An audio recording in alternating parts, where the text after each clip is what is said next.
Hello guys, how are you? Hope you're all safe. In this video blog, I'm going to share DMic way pitfalls. So why I titled as pitfall? Some of you must be wondering how can a robust methodology and science like DMic, Six Sigma can be a pitfall. It's not because of the subject, honestly. It's because the way people apply it. So I titled DMic pitfalls primarily. Each stage has certain pitfall or excuse or a challenge a team may face and how we can overcome. I have listed all these from my experience in the last 2 decades, and some of them I have listed here and how we can deal with. And to start this particular video blog, I have brought one of the best comments I got in the past. Before this video blog, I have written a blog. I have a blog site and I have written this article.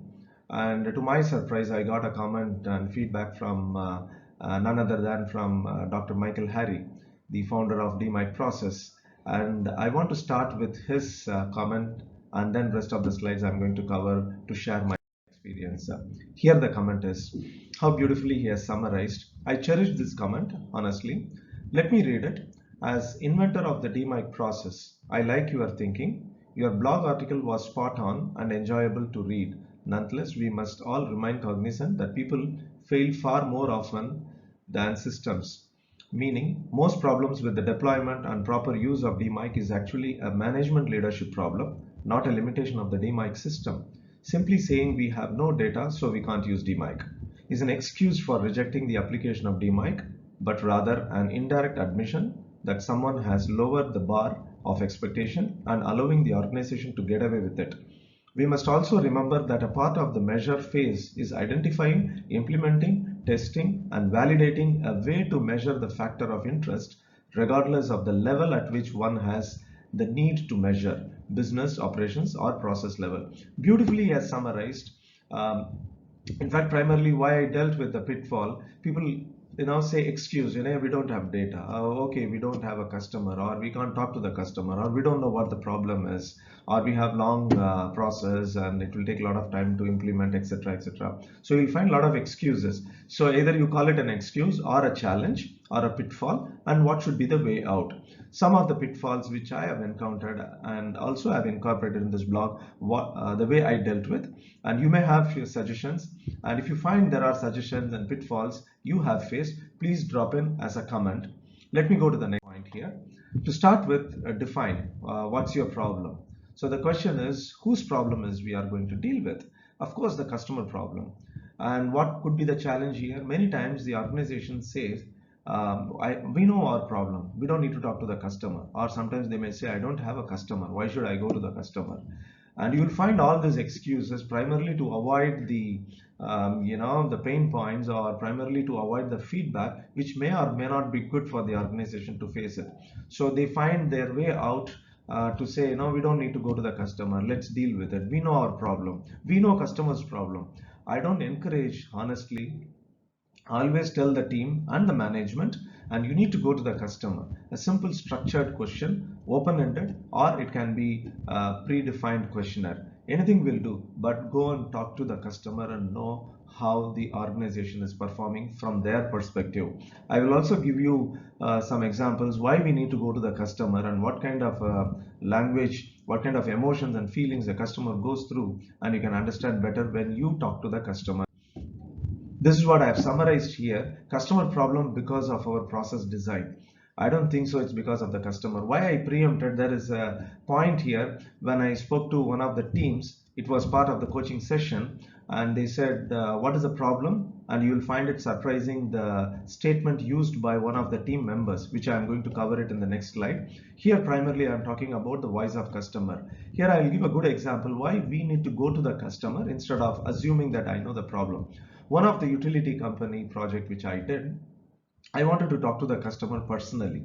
So I didn't prepare any question, in the sense I know the area of problem. So I just wanted to hear from the customer rather than me phrasing the question. That was the purpose. So when I walked into one of the customer branches and observing the customers, emotions. In fact, one of the customer, he just walked in. it was a customer complaint, and he just wanted to cross the line and go to the customer service executive because apparently he was so disturbed, and you need to look at his face, the kind of he was so shit scared about it.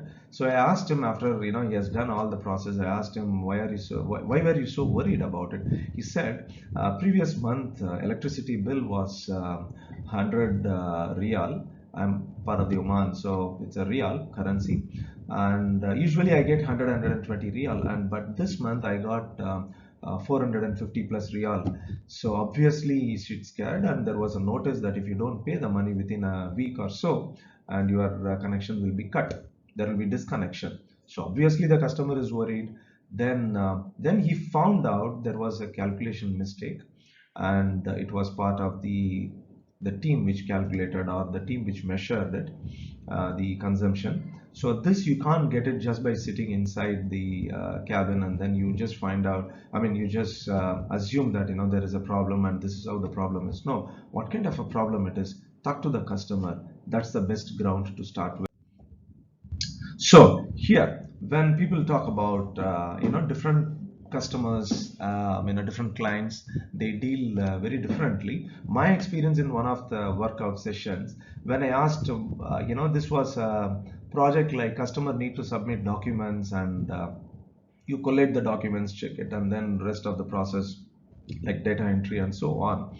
So the question was, why it takes a lot of time to open an account, and they invariably they say the customers don't give right set of documents. I used to wonder why they can't give right set of documents.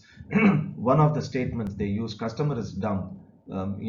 This is a real statement, and I responded by saying it is not the customer who is dumb, but it is our processes which are dumb, because our processes are not capable enough to get the right set of documents, and to explain right set of documents to the customer and make sure that he brings right set of documents. It is your responsibility. It is always the supplier's responsibility, service provider's responsibility, to make sure customers are aligned. It's not the other way around. The customer cannot, you can't say blame the customer that you align with our process. You have to make sure, your process should make sure, etc. So here, the subtle difference is, one, they defend, and their process is good, it's because of the customer. That assumption has to be broken. Second, the attitude. How can I say customer is dumb? The attitude towards the customer, this you need to correct it. Here you should not treat this as a project. Okay, you just collect the customer feedback and then do the project. You should not treat it. These are all important signs of how the organization deals with the customer. If you miss it as an organizational culture, you can't bring in. It will be just an isolated project, and the project will be completed. That's the end of the story. How the culture is, attitude towards customer, you need to sense it and deal with it. That's my recommendation. Measure phase. When it comes to measure, obviously many people worry about data collection, and the moment, even in fact when you explain the theory and you start with operational definition, measurement system analysis, or attribute analysis, segmentation, data collection, sampling, and by the time you complete the measure phase, they will, oh, I can't do all this. You don't need to do all this, but there are certain caution here, which is what I'm to deal with here. Data collection. Now the problem is, existing measures may not be available, and the no data capturing system. You may encounter such. Okay, I don't have an existing measure. I have a problem. There is a customer issue, but I don't have existing measure. And what will you do? Can you drop the project? Many times people say that. Okay, or many times they may take a route of, let me set up the system and then start collecting a data for next 2 to 3 months, and keep saying that we don't have enough data. And these are the challenges. So no data capturing system. Yeah, we know there is a measure, but I don't have data capturing system. Maybe probably in the mails, probably in the transactional record, or somewhere in the manual. You can't collect data. So what will I do? So drop the project. Many times people say, let's drop the projects. We don't have data. We can't establish. So this is a problem. This is exactly what Dr. Harry has mentioned. You may have to set up a new system, calibrated, and it's not an excuse to drop the Six Sigma DMIC project. It may delay it. The only way to deal with this, because when you move from define to measure, obviously you will have some couple of weeks 2 to 3 weeks time, or during the project selection itself, or during the training itself. When you discuss about a particular project, you can also preempt what kind of a data you may need to collect, and start gathering some sampling data, and should have some assessment of what the problem is, and establish the process capability or collect data. Don't buy in and don't encourage that when the team says, I don't have data, or no measure, or it will take time, let's delay the project or drop the project. I think you need to deal with it. That's what my suggestion is. New measurement system in place. You may have to bring in new data capturing system, and you need to bring in well in advance, not during the measure phase, but you may face it at the measure phase. But if you haven't cautioned them and talk to them during the define phase itself, probably you may encounter such scenario. You need to take care of it. So when I move from measure to analyze, the primary issue here we deal with it, the cause and effect analysis. Okay, you have tool, root cause analysis tool, or hypothesis testing, and even then you need data. And many times I've seen, and primarily, I encounter a lot of service transactional industry. So unlike in manufacturing, where you have robust data collection, even if you walk into process data, you can collect. But the challenge here is the causes. People assume causes, and simply doing 5-way analysis or root cause analysis, and solving the problem, assuming the causes, may not be right, because you are moving from Y to X factor finding, and you can't assume it.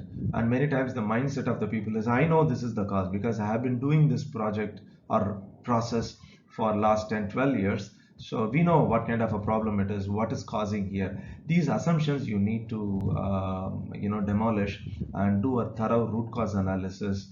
And you can do it through Gemba walk. You need to go to the place which I talked about during the voice of customer collection. Go to the place where things happen.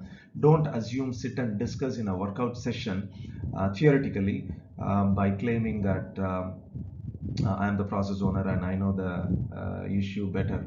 So please don't assume. That's my recommendation. And during the improve phase, of course, here are the solutions. Here, different set of challenges I have faced, and then some more challenges. The challenge is to get the solutions developed on time. Another challenge is, which I encountered several times, okay, let's automate it. And the automation will take another 2 to 3 months, sometimes 4 months, and then the testing, and then next 4, 5, 6 months.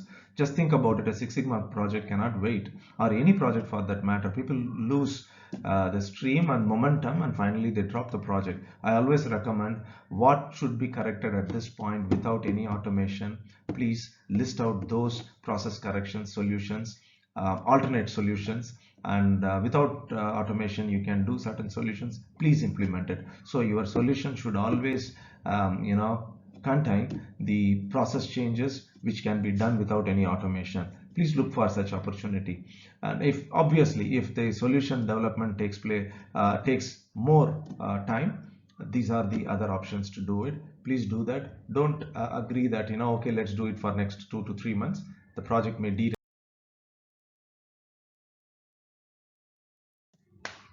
The dashboards, many times people don't create any dashboard, so you can't monitor. So creating the dashboard for getting the reports on a continuous basis is an important challenge. We need to create it. Another challenge I want to quote, the answer I have given here, is the team is working on the project. They track everything after the team is dismantled, because this is a project team, and once the team is dismantled, you may not have any team to monitor. So naturally the monitoring system doesn't work. One is the dashboard, second is the team, third is what I mentioned, continuous monthly review need to be done on these projects and process, and the fourth one is the KPI. If it is not forming part of my KPI, I do the project done, and then I get the certificate or the medal or reward, and then I walk out. But if it's not forming part of my KPI, then I will not focus on this. I will treat this as an isolated project, start and end, done, 3 months, walk away. The project will not. The project is what I am dealing with. The project is done, but not the process. A process is a continuous one, which means the process has to continue forever. So I can't just say and walk out, okay, project is done, I will not monitor. This people may say. The team, which I talked about in the previous slide itself, the team, the team which you have formed during the project execution, and the team may not be there. Naturally, when the team is dismantled, and who's the owner? So unless you bring in the KPI and the responsibility and accountability, the process will not be tracked. One way which I mentioned is bringing part of the KRA and KPI, so that I will continuously monitor and then elevate the process. You can keep, so for example, if 80% process efficiency you have brought it, that's a KPI for example.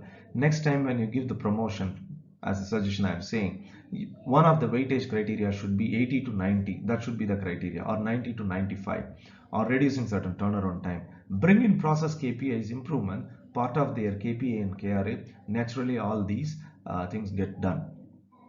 So these are the important challenges. Some of them I have listed here. DMIC pitfall. So whenever you encounter, please give them these suggestions, or from your experience you can suggest and find a way out of these pitfalls and challenges. Guide the team so that they don't get discouraged and drop the project, especially when they drop the project in the midway or at the end of it. It's too painful. And as a Six Sigma practitioner, I envisage all this. I never allow the teams to feel demotivated and drop the project. So please take care of. That's all from me at this point. This is my contact detail. Please reach out to me in case of any comments. My next blog is on lean management, applicability in both manufacturing and service industry. See you soon. Thanks so much.